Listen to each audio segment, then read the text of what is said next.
Hello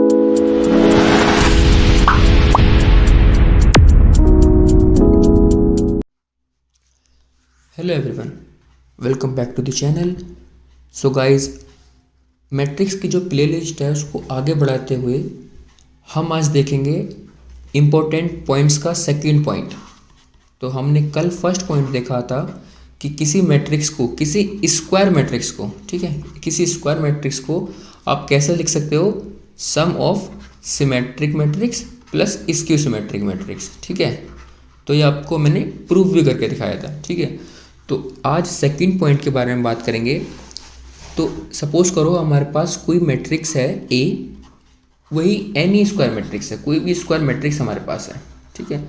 हम basically square matrix के ऊपर इसलिए ध्यान देते हैं क्योंकि उसमें डायगोनल, हमारे जो प्रिंसिपल डायगोनल है वो मिल जाता है, उसमें उस पर ही सारा काम अप्रोक्स उस पर ही होता है, ठीक है।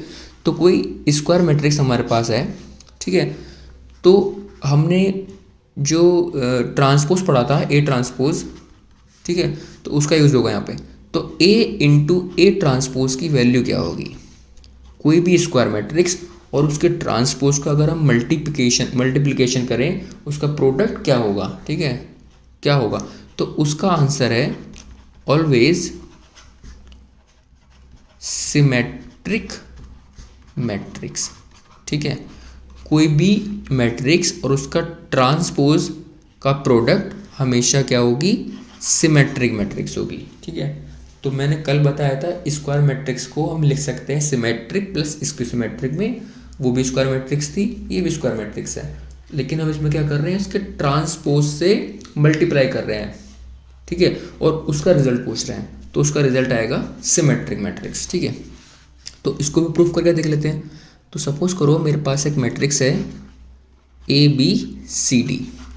तो इसका ट्रांसपोज आप निकाल सकते हो, कैसे निकालेंगे, ए बी सी डी, ठीक है। अब मल्टीप्लाई भी कर लेते हैं, ए इंटू ए ट्रांसपोज। मल्टीप्लाई, तो मल्टीप्लाई करने का तरीका मैंने बताया था आपको, पहली रो से पहला कॉलम, फिर पहली रो से दूसरा कॉलम, ये हो गया पहली रो का काम कंप्लीट और कॉलम का काम होगा कंप्लीट। अब दूसरी रो पे आते हैं, दूसरी रो पहला कॉलम, दूसरी रो दूसरा कॉलम, आगे और कॉलम होते तो भी हम कर लेते हैं, ठीक है। वो मैं आपको बताऊंगा मल्टीप्लाई कैसे होती है आगे, ठीक है, और डिटेल में। लेकिन आपको पता चल गया first row first column, first row second column, इस तरह से होता है, ठीक है।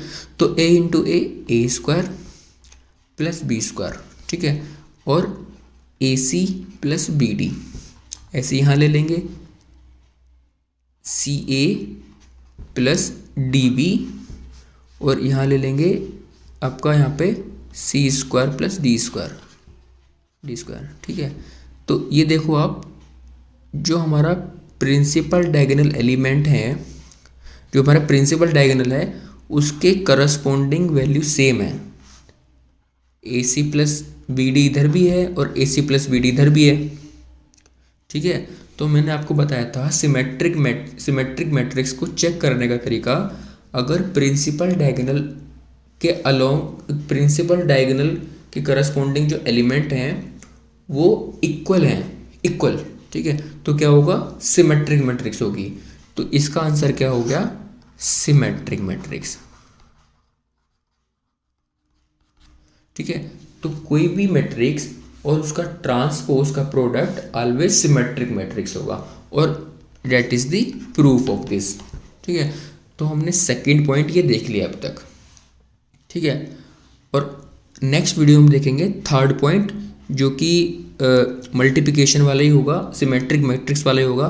Date is also very important, ठीक है। आपको अगर ये वीडियो अच्छी लगी हो, please like this video and subscribe to the doubt burner. Thank you so